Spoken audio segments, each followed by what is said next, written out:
Good morning po sa inyong lahat. Today is Saturday. Dahil walang pasok, naisipan ko nga po palang magpalit na ng kortina dahil ilang buwan na po ang aming kortina sa bahay. Actually po, nung isang buwan ko pa po talaga gustong magpalit ng kortina kaso busy po palagi si Kalingap Alvin. Syempre gusto ko pong sama kami na magbili ng bagong kortina para maipalit dito sa aming kortina ngayon. At dahil wala nga po talagang oras na hindi busy si Kalingap Alvin, pinilit ko po siyang samahan ako para bumili po ng bagong kortina. Nakailang ulit nga po talaga akong magsabi sa kanya na kailangan na po talaga naming palitan ang mga ito. At dahil mamaya pa nga pong tanghali mag-i-scout sila Kalingap Alvin at Kuya Joel, siya na naman po ang magtatanggal ng mga yan. Yan po yan sa kabilang bintana naman po.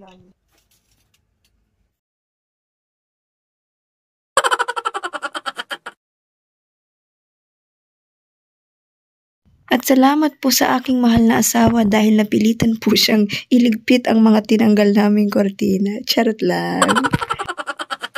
At umpisahan na nga po natin linisin, punasan ang mga bintana bago natin lagyan ng bagong kortina.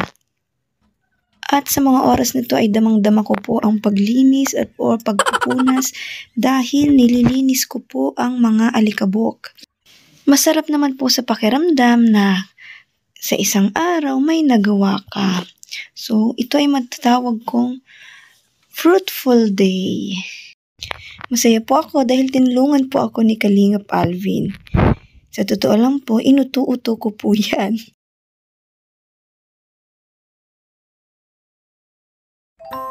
At mapapansin nyo po guys na ang tagal ko pong maglinis ng bintana. Ganyan po talaga ako pag naglilinis, matagal po. At sa mga oras na to ay excited na nga po akong ikabit ang aming bagong kortina. Ikakabit po ni Kalingap Alvin. Wala po akong masasabi sa asawa ko kundi siya po ay masipag talaga. So dito na po tayo sa kabilang bintana. Siyempre dahil maliit lang po ako, hindi ko po abot ang bintana. Gumamit po tayo ng upuan para malinisan. At talagang mapapansin niyo po guys na talagang matagal po akong maglinis or magpunas dahil gusto ko po ay linis na linis. Alam niyo po ba na may benefits at maganda ang paglilinis? Unang-una kung ikaw ay mataba ay mababawasan ang iyong calories. Magiging maayos ang concentration, mawawala ang allergies. Dahil pag ikaw ay naglilinis, mawawala yung mga alikabok kung saan nagdudulot ito ng mga allergy. At bal naman, ulinisin na naman natin ang ating pamunas.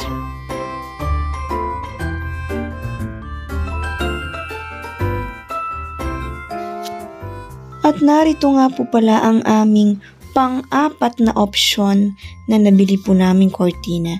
Masasabi ko pong pang-fourth na option dahil yung una po naming napili hanggang pangatlo naming napili ay wala po silang stock. Kulang po dahil 15 pieces po ang binili namin. Yung una naming napiling design ay maganda po sana. Kaso po kulang na po. Kaya ito na lang po. Dahil parehas naman po kaming nagkasundo sa ganitong design at kulay gray.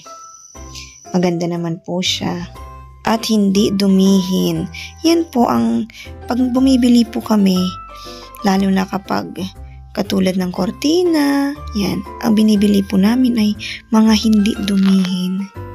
At sa mga oras na to ay talaga nga po ako ay natutuwa at nagagalak dahil tinutulungan po ako ng aking asawa.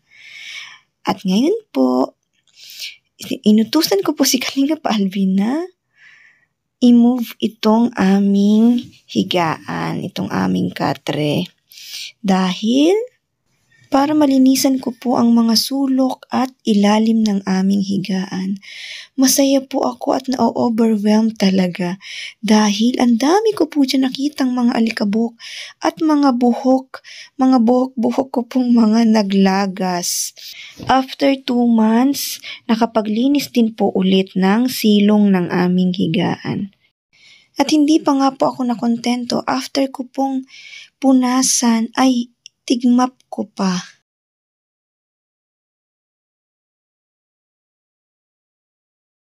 Minsan lang po ako maging masipag kaya pagbigyan nyo na. Lalo na kapag alam kong kailangan na talagang linisan, talagang grabe, sinisipagan po ako niyan. At nasabi ko nga po kay Kalingap Alvin na masayang-masaya talaga ako dahil nakapaglinis na naman ako ng aming higaan, ng mga sulok at ilalim. At ngayon po ay nandito na naman tayo sa sala. Dito na naman po tayo maglilinis.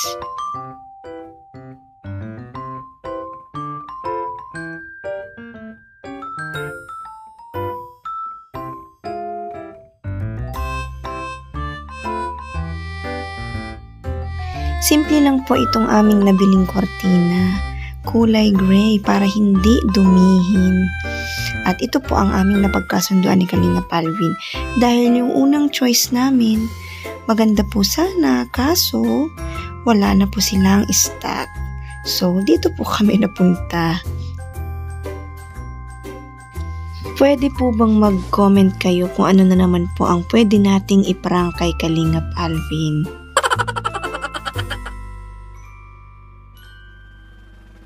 Sa mga hindi pa po nakakapanood, ito po yung prank ko kay Kalingap Alvin, yung Yakult prank. Kaya comment po kayo kung ano ang pwede nating iprank ulit kay Kalingap Alvin.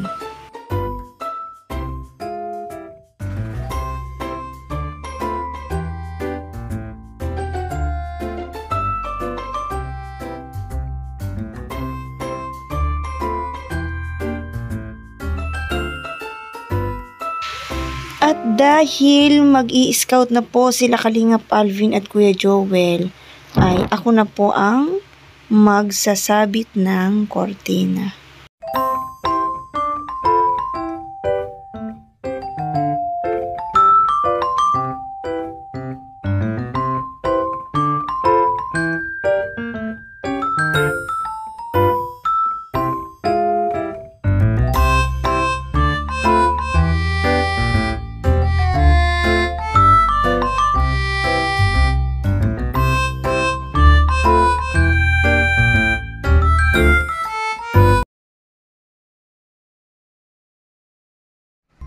At ngayon po ay nakita ko ang aming screen door na sobrang dumi na po pala. Kaya ito po ay aking nilinisan ng nilinisan. Tingnan nyo naman po na sobrang dumi at sobrang itim na po ng aking pampunas. Ngayon po, maganda na po ang aming screen door. Maliwanag ng tingnan. At dyan po nagtatapos ang aking vlog. Maraming salamat po.